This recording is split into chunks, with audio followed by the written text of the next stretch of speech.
It's clear that what happened, in particular in Fordow, Natanz, Isfahan, where Iran used to have and still has to some degree capabilities in terms of treatment, conversion, and enrichment of uranium have been destroyed to an important degree. Some is still standing.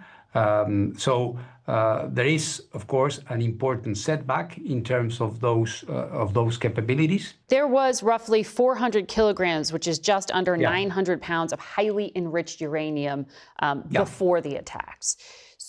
I know these are in small canisters and relatively easy to move. Do you have any idea where that was moved and if it was moved before the attack? We presume, and I think it's logical to presume that when they announce that they are going to be taking protective measures, this could be part of it. But as I said, we don't know where this material could be, or if part of it could have been, under the attack during those 12 days. So some could have been destroyed as part of the attack, but some could have been moved. So there has to be, at some point, a clarification.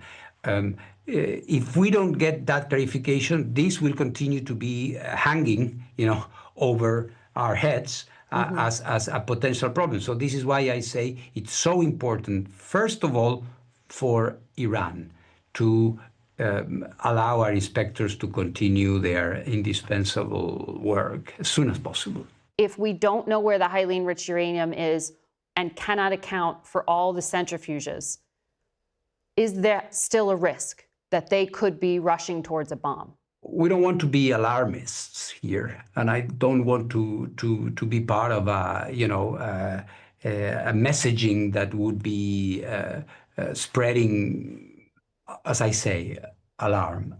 But we need to be in a position to ascertain, to confirm what is there and where is it and what happened.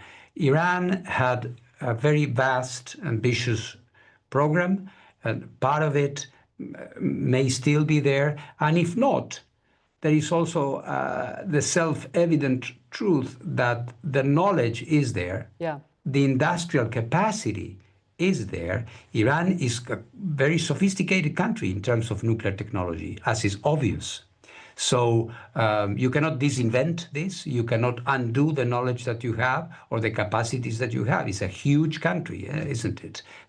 So I think this should be the incentive that we all must have to understand that military operations or not, you are not going to solve this in a definitive way militarily. Up until these strikes, Iran was still disclosing information to the IAEA in certain amounts. Well, there were deficits. There were some things that they were not clarifying to us, but our inspection work was constant. In particular, in this sensitive area of the number of centrifuges and the amount of material, we had perfect view.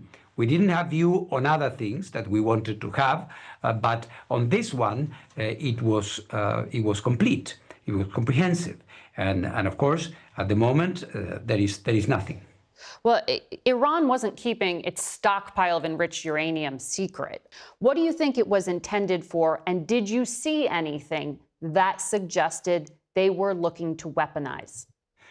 They have all these capabilities, but for the agency, first of all, they didn't have nuclear weapons. Okay? This needs to be said. The IAEA does not judge intentions. The IAEA looks at the activities of a country and reports it to the world. So it is countries that say, well, this is of concern or not. What I was concerned about is that there were other things that were not clear. For example, we had found traces of uranium in some places in Iran, which were not the normal declared facilities. And we were asking for years, why did we find these traces of enriched uranium in place X, Y, or Z. And we were simply not getting credible answers. If there was material, where is this material? So there could be even more. We don't know. This is why we need to go back. That report that you gave about some of these open questions or unanswered questions, the Iranians are pointing to it now, and the foreign